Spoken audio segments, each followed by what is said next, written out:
Sir, nung una kasi ang issue natin bukod sa fire trucks, may mga fire extinguisher, and Isa then yun. meron sa recruitment, may issue din. Meron pa sa ambulances. Yan. Bukod po sa mga yan, sir, may mga iba po tayong tinitignan ng mga irregularities, sir, sa loob ng Meron BFP. pa, pero mahirap i-prove eh. Meron pang ano eh. Yung papatak ka mo, bibigay ka muna ng pera bago nila patay yung sunog. Maraming reports na ganun eh. So, investigate pa namin yun. Na kasi hihingi sila pang gasolina. Eh, may gasolina naman ng fire department eh. Pero ang words ginagamit nila, eh, wala kaming gasolina. So, napipilitan niya may-ari na may establishment sa bigay ng pera para magpatay na sunog. Ayun, iniimbestigahan rin namin yan. Pero sa ngayon, sir, itong mga pangalan ito ay dawat din po na sa ibang irregularities na nabanggit ninyo prior to this o tsaka yung binabanggit ninyo ngayon. Dito muna kami. So, let's not speculate too far. Dito muna kami. Pero hindi ako sigurado kung meron na ditong kasama sa recruitment. Meron ba kasama dito? Wala pa dito. Yes, go ahead.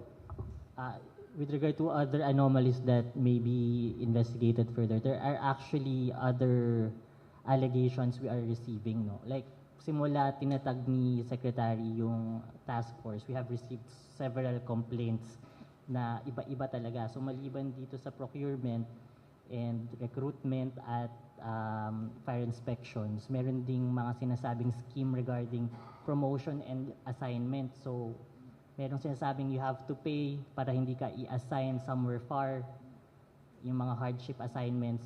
So, parang retention fee siya para sa mga empleyado.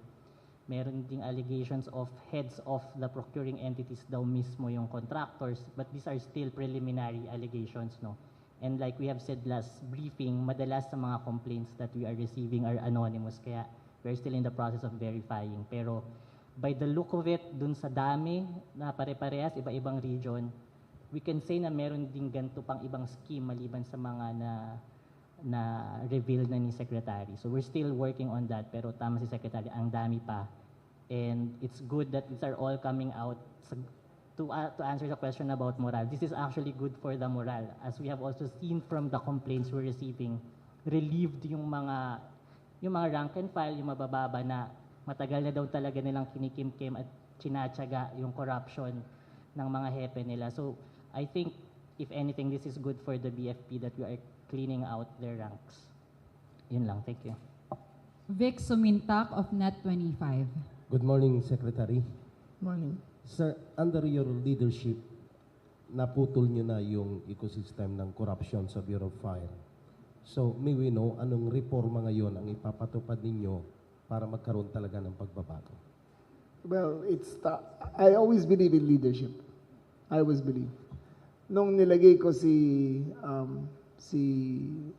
General Nartates hindi pala ako, nung in-appoint ni Pangulong Bongbong Marcos si General Nartates sa chief ng PNP, nakita nyo ang trust rating ng PNP umakyat ng husto because he instituted reforms. I believe na kung sino man piliin namin dito, we will be very strict on him, bibigyan namin ng guidelines at ang code of conduct ng fire department ay mag-iiba na. Sir, one last from my end. So ngayon, dahil natuklasan natin yung mga anomalya, nagkaroon ng anomalya pati sa biddings, hindi ba naapektuhan ang equipment ng Bureau of Fire natin to response doon sa mga pangangailangan natin during na mayroong insidente ng sunog sa bansa natin? Tama ka doon. Dahil sa corruption na ito, dahil sa overprice na ito, we could have bought an additional, I think, 400 trucks. Ang deficiency ng BFP ay 600 trucks. So ngayon, hopefully within itong 2026, makaka-procure kami ng ilan ba target natin, Brian? I think we're targeting 300 trucks this year and 300 trucks next year para ma-alleviate na namin ang shortcoming nito. Ang hirap kasi, may trade-off ka dyan eh. Pwede kang pumayag, siyempre ang daming congressman, ang daming mayor humihingi ng fire truck sa akin. Pero ang trade-off doon, sasama ako sa corruption. Ayun ang trade-off. So sa akin, tiis-tiis muna tayo, sasarihin ko muna yung gripo sa loob ng BFP. Aayusin ko lahat yan. Tapos bibili na tayo ng lahat ng fire trucks. Rambo Labay of Radio Kayo. Sek, napakalaki yung offer sa inyo at talagang masusubok yung credibility. Nabanggit nyo kayo ay sinuhula nito. So talagang masasabi nating garapala na yung ginagawa nila. Hindi sila natatakot, kayo mismo ay sinusulat. Sa tingin nyo, matagal nang ginagawa to maliban doon sa 2018 na binabanggit nito? Wala akong, kung ano man nangyari, kung sino man sinusuho nila dati, wala akong alam talaga dyan. The only thing, yung factual na masasabi ko, sinuhulan ako. Ayun lang. Pero yung pagkatapos sa iba, wala akong masasabi. Magkano yung in-offer sa inyo, Sek?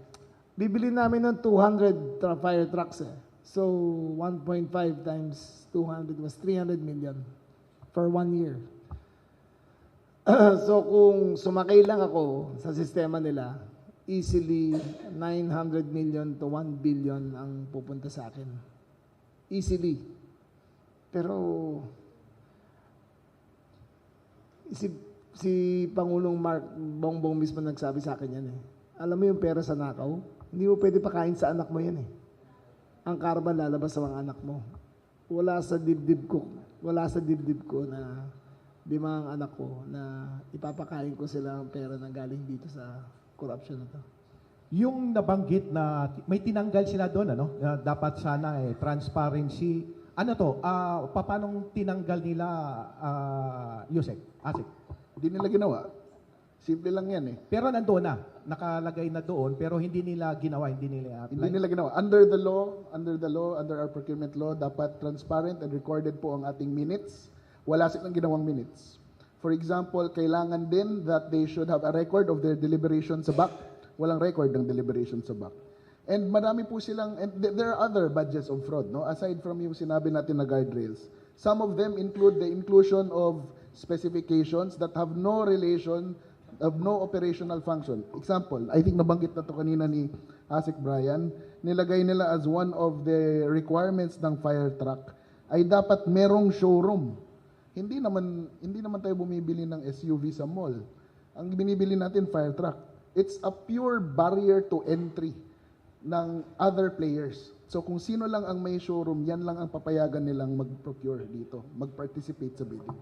Isipin mo naman, the Philippine market for fire trucks every year does not exceed 300. Pati yung mga private, minsan subdivision, hindi lalagpas sa 300. Ang binibenta ng Toyota Otis every day, kaya may showroom sila, is something like 200 cars a day. Diba? Isipin mo naman, hihingi sila ng showroom for a market of 300 vehicles. Diba? So that brings up the cost. Ano yung ginagawa nila? Anti-competitive ang ginagawa nila.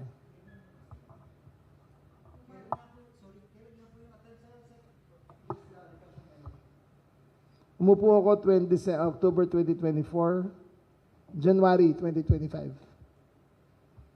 Si former BFP, kaibigan mo. Former BFP, andon sa party, kinausap yung kaibigan ko para kausapin ako.